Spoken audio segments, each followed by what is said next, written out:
तो सबसे पहले बात प्रधानमंत्री नरेंद्र मोदी के अहम मलेशियाई दौरे की।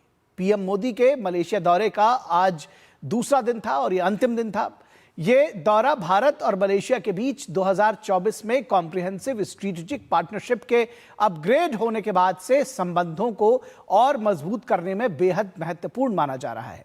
प्रधानमंत्री नरेंद्र मोदी ने इस दौरान वैश्विक शांति और स्थिरता को लेकर भारत की प्रतिबद्धता को दोहराया और आसियान और इंडो पैसिफिक क्षेत्र में मलेशिया की भूमिका को समर्थन देने की बात भी कही।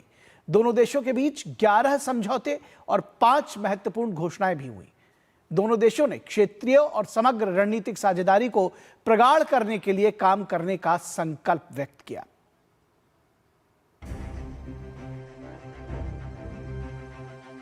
भारत और मलेशिया की समृद्धि एक दूसरे से जुड़ी हुई है। हम स्ट्रेटेजिक ट्रस्ट से इकोनॉमिक ट्रांसफॉर्मेशन का रास्ता बनाएंगे। हम आसियान के साथ पूरे इंडो पैसिफिक क्षेत्र में विकास, शांति और स्थिरता के लिए प्रतिबद्ध हैं।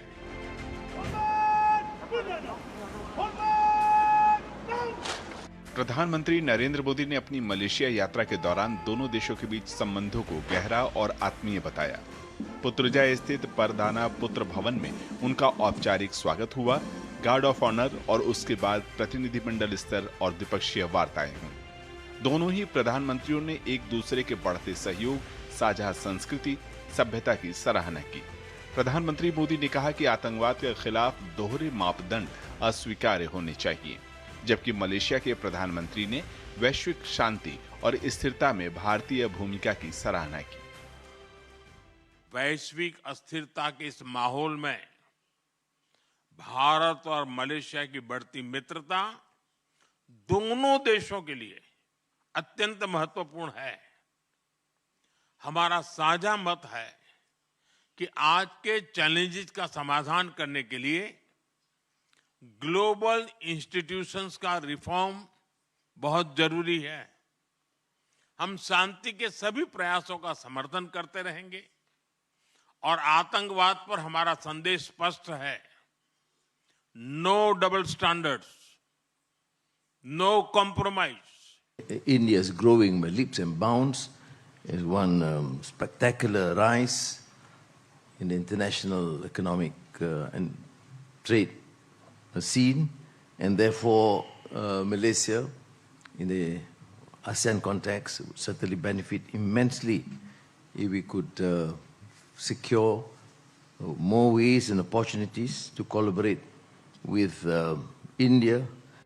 भारत मलेशिया के बीच 16 आउटकम डॉक्यूमेंट सामने आए हैं, जिसमें आपदा प्रबंधन, भ्रष्टाचार के खिलाफ कार्रवाई में दोनों देशों की संस्थाओं के बीच सहयोग, सेमीकंडक्टर क्षेत्र में सहयोग, स्वास्थ्य, सुरक्षा, शिक्षा और मलेशिया में यूपीआई सेवाओं की शुरुआत प्रमुख हैं। भारत जल्द ही मलेशिया में एक नया कॉन्सुलेट खोलेगा, जिससे पर्यटन और प्रवासियों को बढ़ावा मिलेगा। कामगारों के लिए सामाजिक सुरक्षा सुनिश्चित करने और ऑडियो वीडियो संयुक्त निर्माण को लेकर भी एक समझौता सामने आया है।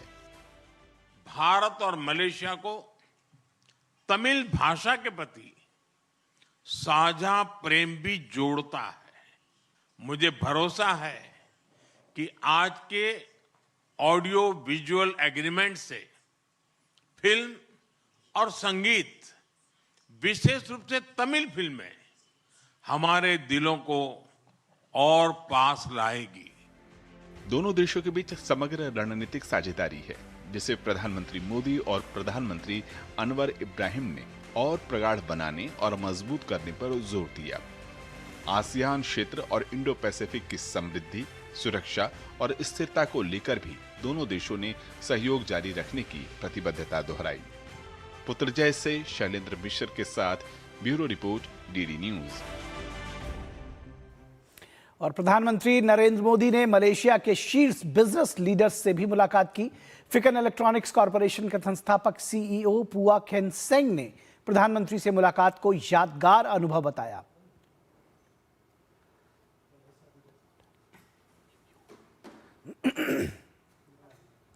बर्जिया कॉरपोरेशन के संस्थापक और सलाहकार विंसेंट टैन ची यियों ने प्रधानमंत्री से मुलाकात की। उन्होंने पीएम के नेतृत्व की जमकर सराहना की। खजाना नेशनल के प्रबंध निदेशक फैसल जाहिर ने भी प्रधानमंत्री से मुलाकात की।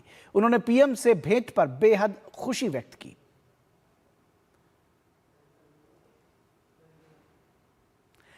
पेट्रोनॉस के सीईओ तेंगकू मोहम्मद तौफीक ने भी प्रधानमंत्री नरेंद्र मोदी से मुलाकात की। उन्होंने पीएम से मुलाकात को बेहद अहम क्षण बताया।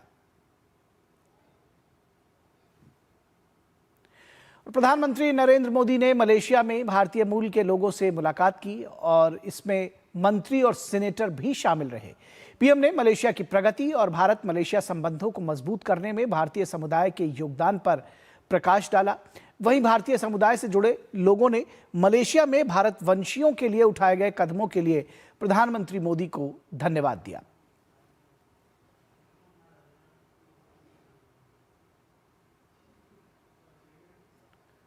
और प्रधानमंत्री ने जो भारतवंशी है उनको लिविंग ब्रिज बताया।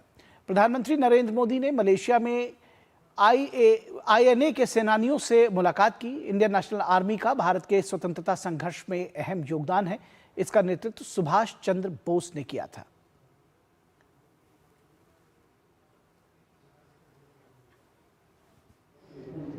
It was an extremely wonderful and pleasurable blessing that I had.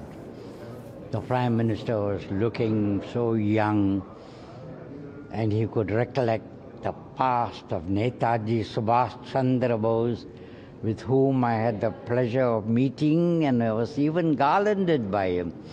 And we were talking about the progress of India since the early days, and I quite humbly congratulated the Prime Minister for being firm and developing India in many areas, caring for the villages of India, building toilets, taking care, providing for their health, and again then of course being strong, how strongly he is concentrating on the economic development of India and how it is progressing.